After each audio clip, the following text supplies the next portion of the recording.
You are looking at Julian's pronunciation guide, where we look at how to pronounce better some of the most mispronounced words in the world, like this other curious word. But how do you say what you're looking for today? Let's learn how to pronounce this name. For more confusing names pronunciations, make sure to stay tuned.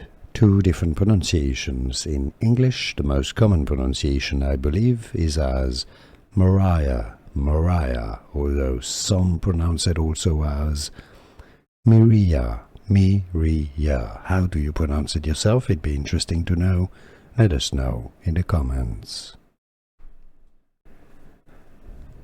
Let's learn how to pronounce this name. For more confusing names pronunciations, make sure to stay tuned.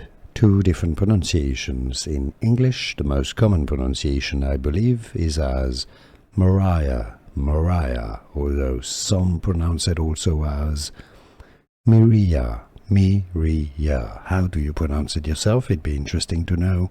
Let us know in the comments. Here are more videos on how to pronounce more confusing words and names too many mispronounced. Like this video if you found it useful. I appreciate your support. I'll see you soon and thanks for watching.